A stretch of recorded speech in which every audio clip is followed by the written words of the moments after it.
Welcome to the Every Voice Now podcast, where we bring voices of color into the spotlight. I'm Mila Kim. And I'm Ed Gilbreth. In these bonus episodes, you'll hear inspiring stories from people of color in underrepresented spaces and learn about the challenges they had to endure along the way.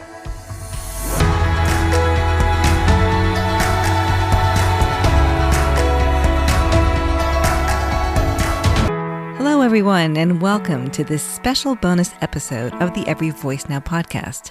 I'm Helen Lee, the producer of the show, and today I'll actually serve as your host for this conversation with Harry Yoon, the editor of the Oscar-nominated film Minari, written and directed by Lee Isaac Chung.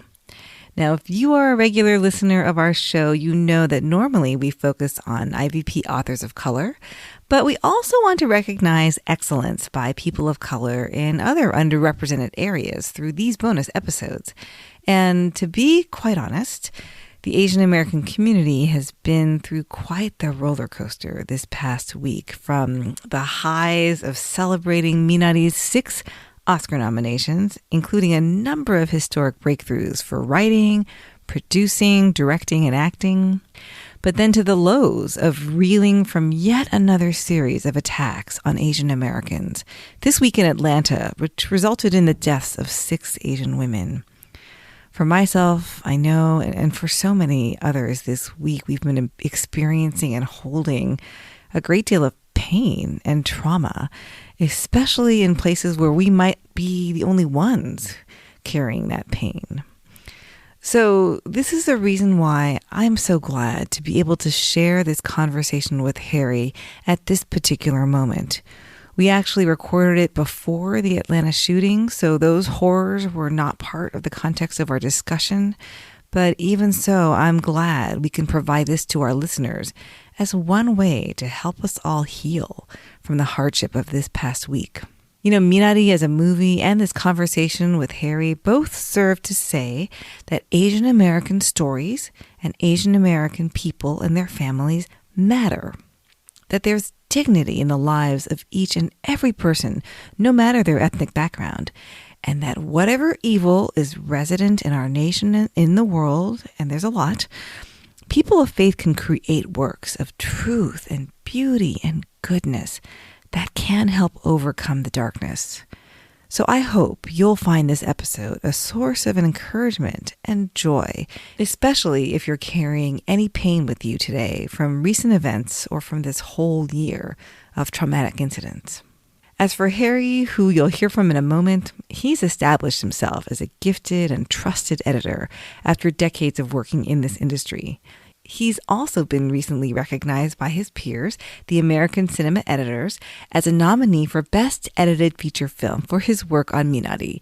So I'm delighted that you'll get a chance to listen in on our conversation from one of the few Korean Americans, not to mention Korean American Christians, in his field. Harry and I, we go way back, as you'll hear. I won't tell you exactly how far back, but you'll get to hear how he found his way into film editing, how he and Isaac Chung thought about intentional choices and decisions they made in Minari that were just fascinating to hear about, and why it's the movie that the church needs right now. I hope you enjoy this bonus conversation with Harry Yoon.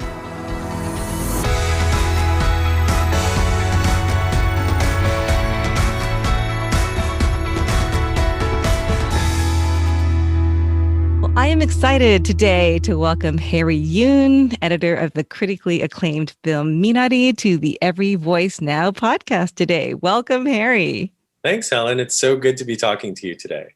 Well, I can't even begin to explain to our listeners how exciting it is for me to get a chance to see you in this way virtually, although I think I was counting the years that the last time we saw each other in person, it was about 28 years ago. So for the folks who are listening, Harry and I go way back. Yeah.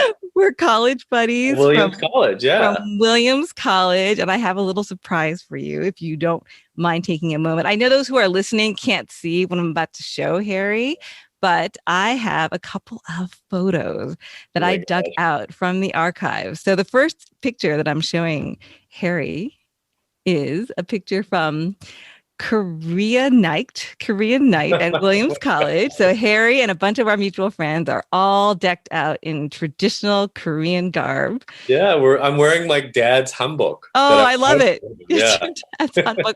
I was amazed that all of you were able to get hanboks apparently very easily. There's like 7 people in this photo who all have hanboks on. And the second picture, this was your graduation day. So I got a picture of Oh, yeah. Oh, did you take this picture, Helen? I believe I did. Oh my gosh. So I have you to thank. I actually have this picture on my mantle currently. Oh my gosh. In my living room. So I love this picture. Awesome. I love this picture too. So anyway, 28 years have gone by since that graduation photo to now. And I don't think I even knew that you were contemplating a career in film. So could you just give me some really quick highlights on how you got from that graduation photo to where you are today?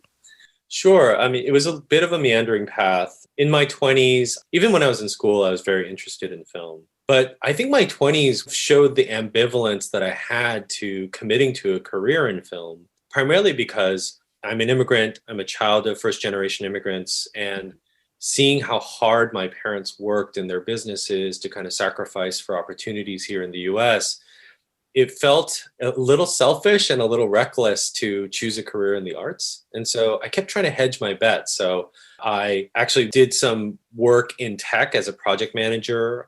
Around the time that I turned 30 was when, right after 9/11 happened, actually. And that was a very sobering moment, I think, for a lot of us. And I asked myself, what's important? Like, what do I want to do in life? And do I want to take a shot at doing this? Because that passion for film never left me during all of that time. I talked to a therapist about it. I talked to my parents about it. And I made the decision that, I'm going to take a shot. So I sold my condo. I left my job as a director of product management at a software company, started over at the age of 31 in LA as a PA and as an unpaid intern on a couple of films until I got some really fortunate opportunities 2 to 3 years later, got a chance to join the union on a feature called Lords of Dogtown, directed by Catherine Hardwicke. Was an apprentice editor on that, a night assistant editor on Charlotte's Web, and then a first assistant on Mr. McGorming's Wonder Emporium, and just started a career of assistant editing to make money on studio films, and then editing low to no budget films on the side, and during breaks and things like that, just to sort of cultivate, an ongoing passion for editing. It took close to, I think, 15 years of like going back and forth before I could fully call myself a full editor working in television or in studio features. Did you grow up in California? I don't remember where you originally are from.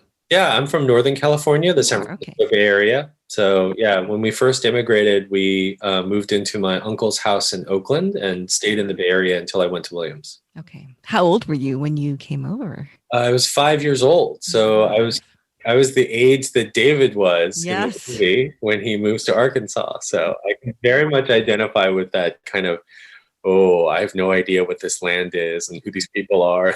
We will talk more certainly about the movie in a little bit, but I'm still so fascinated by your own story. I don't know about your parents, but my parents were always very much of the mindset of wanting to make sure that I could take care of myself and be financially stable and all of those things that immigrant parents often want for their kids. So just tell us a little bit about that aspect of how your parents responded to your career choices. It's funny. I asked my father this question about, I think 10 years ago, when I was in the middle of my career. I was, Dad, why did you let me do this? Why did you say yes when I said I'm going to sell everything and move to Los Angeles to start over in film? And his answer really touched me because he said that he grew up poor in Korea. And so he had to actually leave school at a relatively young age. Of course, he studied on his own and, eventually was able to go to college, but it wasn't on his terms. And I think there was a lot that really, I think, affected him in terms of the choices he had. And so he said, when we came to America, for me, the priority, yes, I wanted you to be financially stable, but more than anything, I wanted you to have choices in life. And it was clear that you were passionate about this. And by the time you made that choice, we trusted that you could make good decisions. So I think that really gave them peace of mind when they let me do something as risky as this. It's great to hear that your parents had that kind of perspective. Yeah, and I think they had a little bit of a hint that I had a little bit of that desire or passion for the arts. From a young age, I was in high school musicals and plays from elementary school. And so I was not the typical Korean immigrant kid who kind of shied away from the public spotlight sometimes. They're like, all right, so our son's a little weird. He's a little different. So we're going to have to accommodate that. So, yeah. I'd love to hear more even about your ethnic identity journey, because you mentioned that, of course, you came over from Korea when you were 5, and would love to know a little bit about how that journey overall was for you. Did you feel like you transitioned pretty easily into American immigrant life, or did you feel like it was a challenge for you to come to grips with your own ethnic identity as a Korean American? Yeah, that's a great question. I think, I've been reflecting on this recently because our church is going through a soul care series where we are reflecting on sort of what are maybe some of the wounds that you might have had when you were younger that have kind of influenced your personality and the way you relate to the world. And I think, one of the things that in reflecting on that, I remember very distinctly was I was acutely aware of social standing and acutely aware of social dynamics from a very young age. It must be part of my personality and something that maybe God gave me both a blessing and a curse. Because I think, when you're an Asian American kid in a predominantly white community, which is, how I grew up, I think you're hyper aware of your difference, not only in terms of how you look, but in terms of the food you eat and, culturally how different you are. That kind of woke me up to like, oh, there's a whole social milieu that is different than what I'm learning at home and what I'm used to.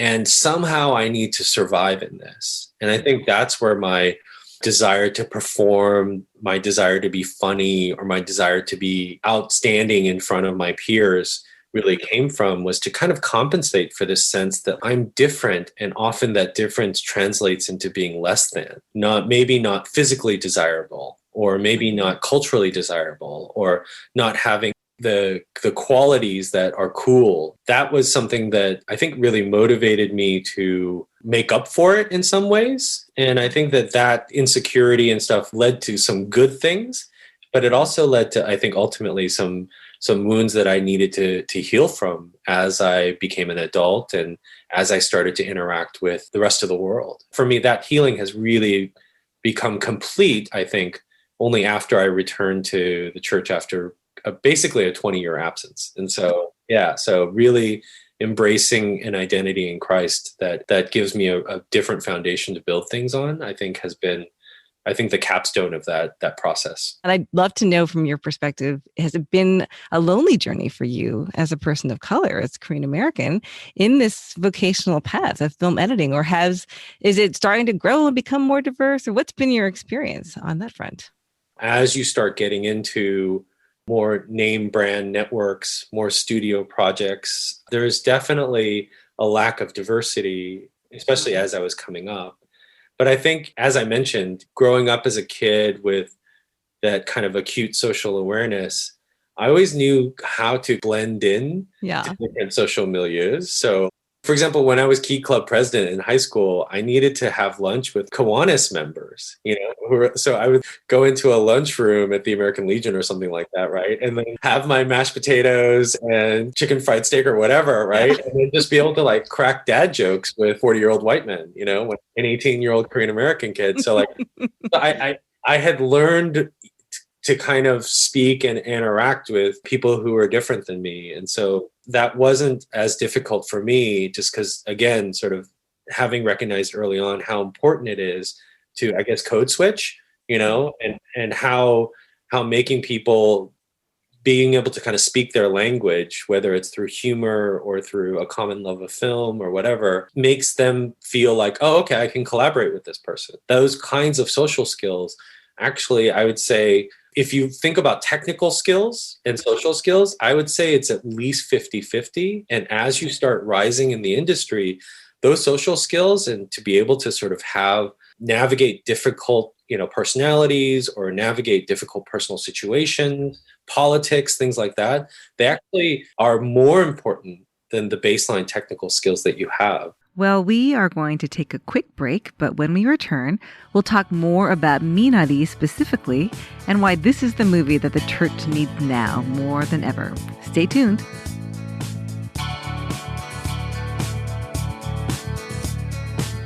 Ed, we are still stuck in this global pandemic and we have no idea how long this will take. And so I'm sure everyone is wondering how we can thrive through these challenging days. It won't surprise you to know that we think reading is a great way to feed your heart, mind, and soul. And IVP can help. Visit everyvoicenow.com and you'll find new and forthcoming releases from IVP by authors of color. And stay tuned for a special discount on today's featured book.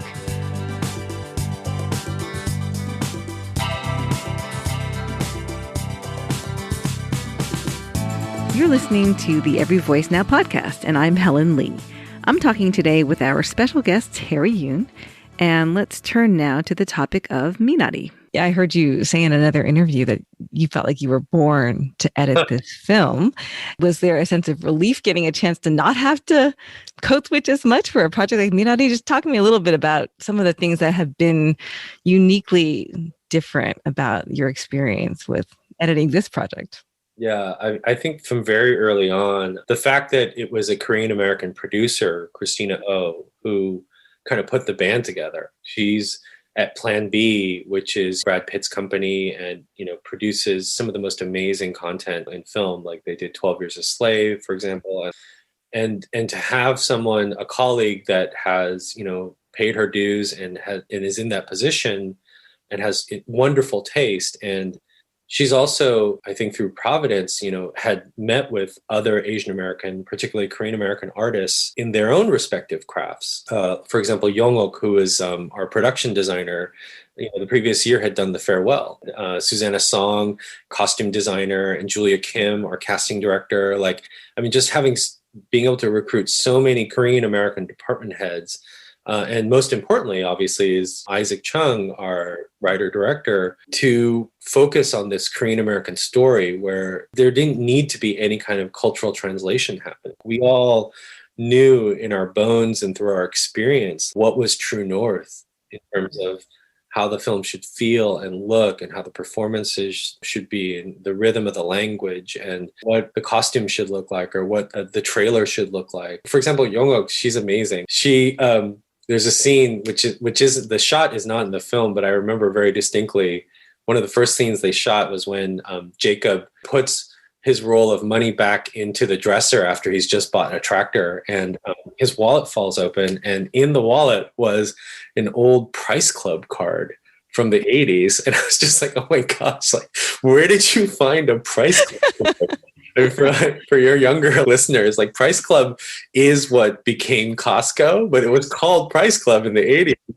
And I saw that card and just like everything else on the set, this flood of memories came back of going to Price Club to get, soda for my mom's sandwich shop. And I was like, this is my world. No one needs to translate this for me. I can smell the rooms. I know exactly what it should feel like. And so And the fact that they speak in both English and Korean to each other, the accents, all of that stuff, there was no question as far as what was good and what was true and what was accurate. And I think early on, we all kind of sensed that in each other, and Isaac sensed that in his collaborators. And so that's why I think, that blend of both Korean culture and American culture growing up in the 80s was, I don't need any kind of translation or shorthand in order to understand, what feels true, cut to cut, performance to performance in this film. Yeah. And when I looked at even the credits, I was amazed. You named all these folks who are Korean American that I didn't realize were part of the film. And I've heard the origin story. We'll link in the show notes to the interview you and Isaac did with the Brehm Center, which was wonderful to hear all the backstory of how the movie came to be. It was a great conversation. And I was marveling even there at, oh my goodness, could this movie have been made 10 years ago? I mean, would there have been enough Korean Americans in these key roles to make this movie happen? Or, you talked about what changes have happened in the industry, or would there be an openness to, content that shows diverse stories? That I really think in the last 10 years has been a revolution that's happening in terms of inclusion, in terms of who works on films, inclusion in terms of what stories are told. And, maybe, what's really driving it is a galvanizing that's happening among different communities to say, if we want to see our stories, we have to support them. We have to sort of vote with our dollars. And so like organizations like Gold Open, which is doing incredible work of saying to our community, hey, let's make sure Hollywood hears us, that it's worth investing in these projects and these stories. And it feels like that message has been communicated loud and clear.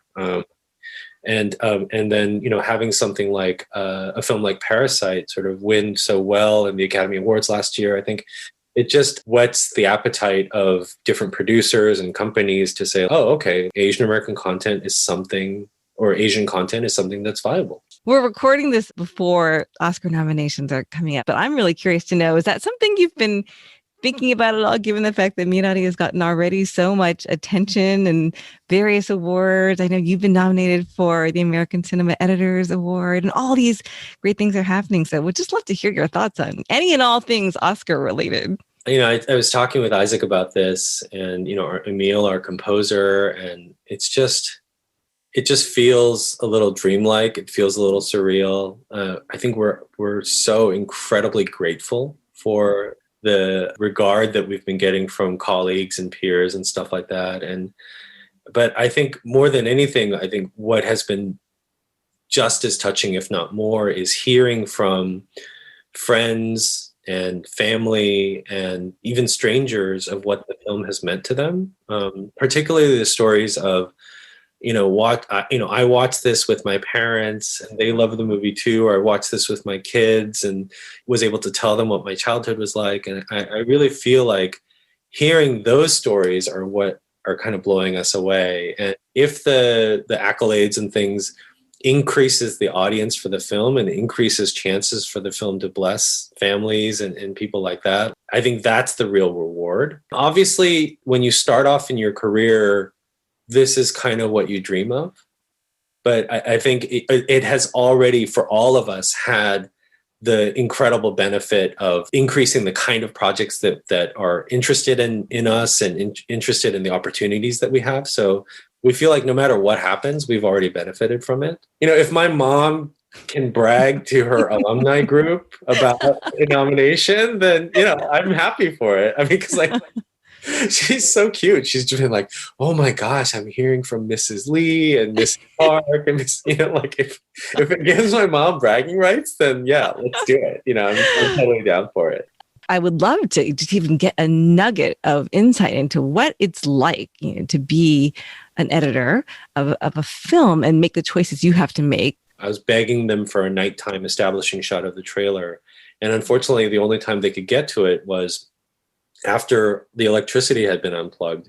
So all we had was a nighttime shot without any lights in the house. But I was able to then use that shot for the really pivotal scene in which Sunja is singing David to sleep as a way of extending that moment where she's singing.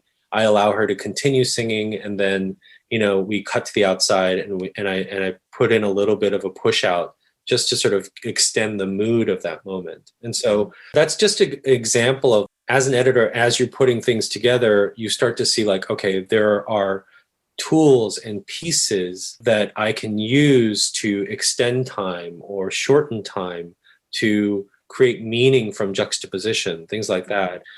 If the film feels like it's too long, where does it feel too long? If the film feels incomplete, what are we missing? That process of asking questions, of being an initial audience, of responding to them with solutions, that's the editorial process. And it's one where ultimately, to simplify it, is that there's something the director wants to say, and we help them craft the film through time so that can be said as fully and as completely and as clearly as possible.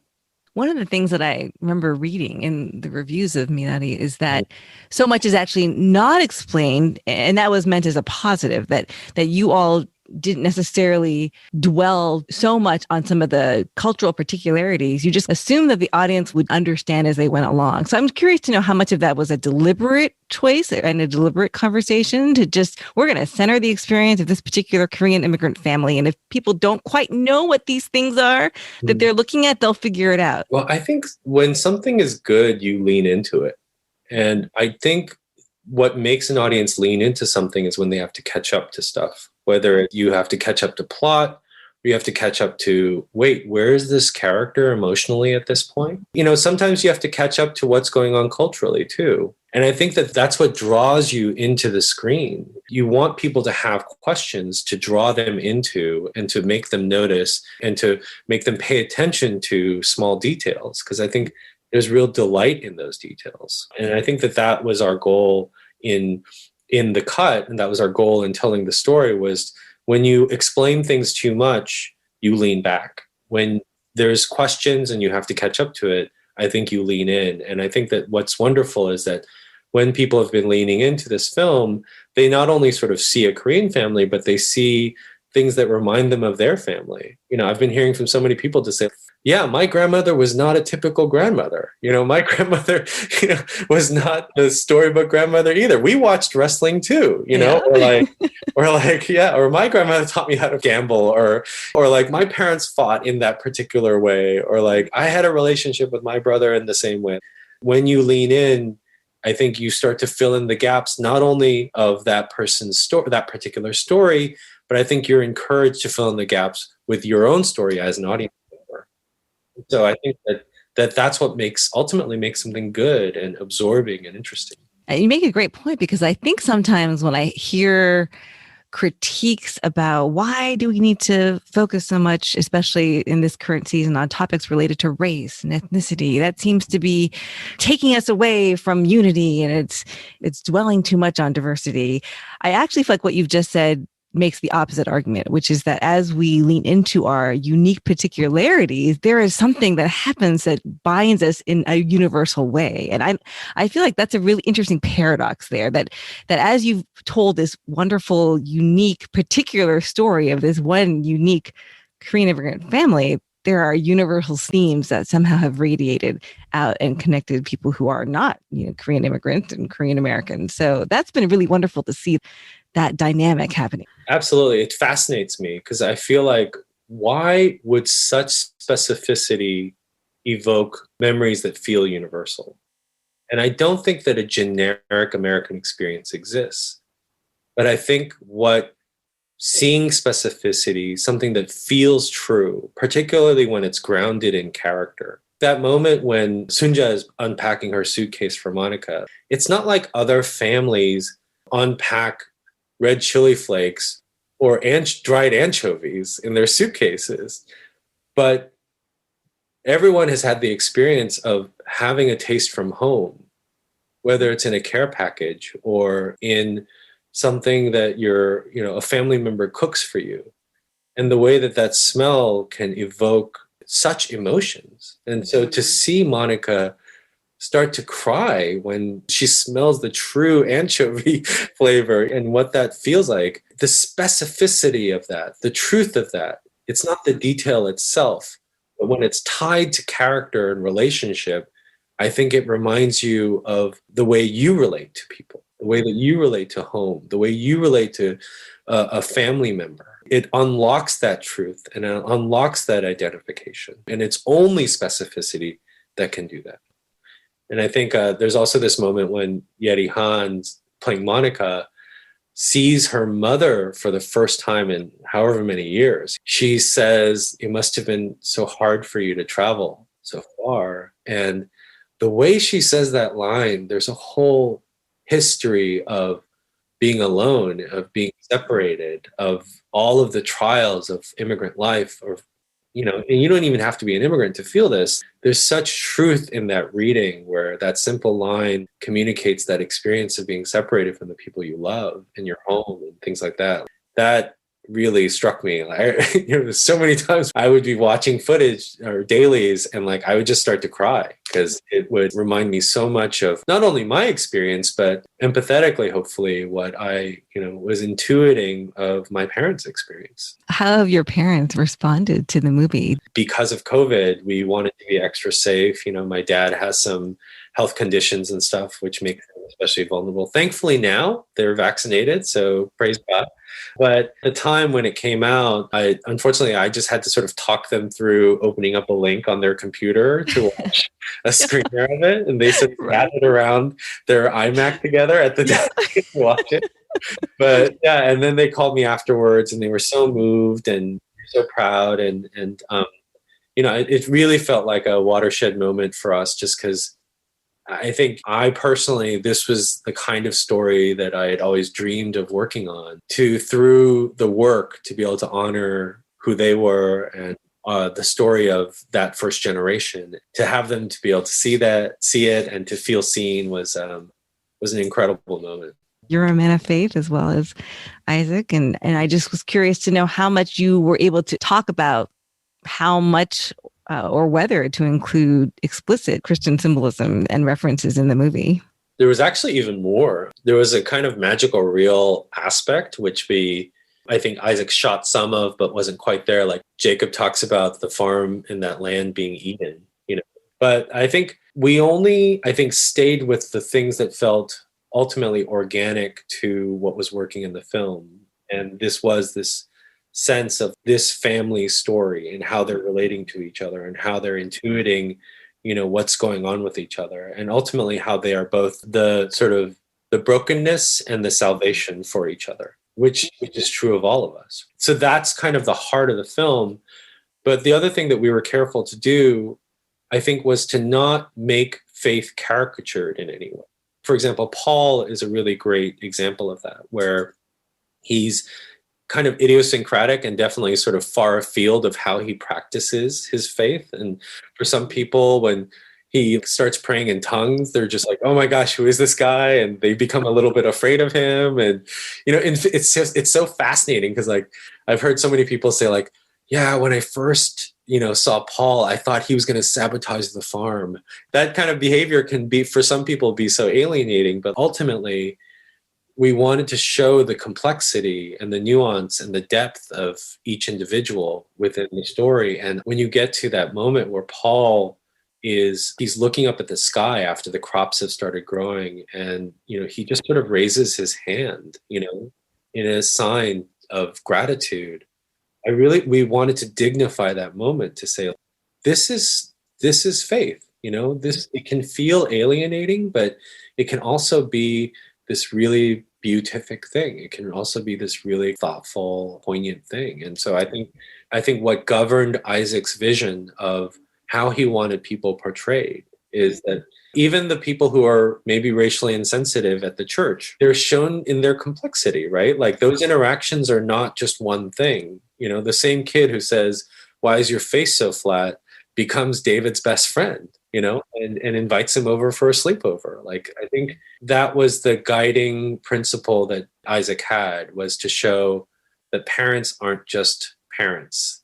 They're people, and people who you think might be particular caricature are complex and deep and nuanced. And I think that that's ultimately comes from a desire to show the image of God in all the characters. The Imago Dei is to say that it's worthwhile for us to sort of dig deeper and to see past our assumptions and see worth and beauty and dignity in everyone. Absolutely. The first time I saw the moment when Johnny says to David, why is your face so flat? And when Anne's friend starts doing the ching chong. Yeah. Oh my goodness. I can just see where all this is going. And you all surprised me. I had to feel even a sense of conviction of where my immediate instinct was to go, is to start to castigate these white Southern believers and put them in a box. And I love that you challenged me to say, wait a minute. Yes, exactly what you just said, the nuance and the complexity and the beauty that's in each one of us. And I feel like that's such a needed message today, especially in the church. When I think of American Christianity, I don't think this beautiful picture where we are all giving each other grace, and we are able to look at one another with that sense of respecting the Imago Dei. I feel like, and I am guilty of this too, of being inclined to say, okay, you're a Southern Christian from the Bible Belt, and you are conservative in these ways, and we probably don't agree in these ways. And I felt like what Minari did in part was to challenge my assumptions, and that was a good thing. That's wonderful to hear. That's wonderful to hear. And I think that one of the things that Minari tries to do is to say people are complex. Their motivations can be good, and yet they can still be broken. Both the mother and the father could have good intentions, and yet they're not aligned. I really feel like you get that sense of separating that brokenness from people, as well as a sense that when you see that complexity, it gives you a sense of humility and appreciation for the relationship. How important is the relationship, however difficult and challenging it can be? That sense of family with your brother or sister, with your parents, with your son or daughter, that is at heart so important and so valuable. And I think that's something that all of us can identify with. And if we want to even extend that to this idea of what does it mean to be family of God together? What does it mean that we are all so different and yet we are one body? Somehow we have to figure out a way to get along. Right, exactly. And to sort of be able to say, okay, beyond what I understand in this person's role or my assumptions about them, who are they? And they must be as infinitely complex as I am. Well, Harry, I would love to keep talking, but I want to be mindful of your time. I would love for you just to give those who are listening a sense of what you're doing now and how they can find out more about you.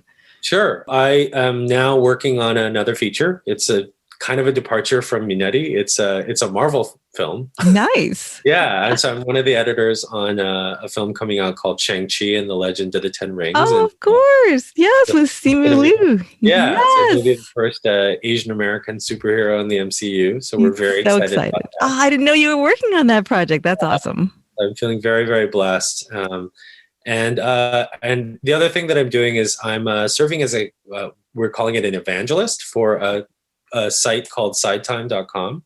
It was a site founded by my friend Robert, and I had the privilege of sort of recruiting a number of film experts, so directors, producers, writers, actors, editors, etc., who are willing to talk to people on the phone about how to get started in their careers or advice that they might have. And so we have a website that makes that more accessible for people that don't know people in Hollywood. Nice. We will make sure we link to that in the show notes as well. So That's all super exciting. Harry, it was such a delight to speak with you. I'm so grateful for your time and your amazing work on Minari. You and the rest of the folks who are all involved in this project have given us an amazing gift. And we wish you every success with all your future endeavors. Thank you, Helen. It was so great talking to you again. And now for our listeners, we have a special offer for you in honor of our conversation with Harry.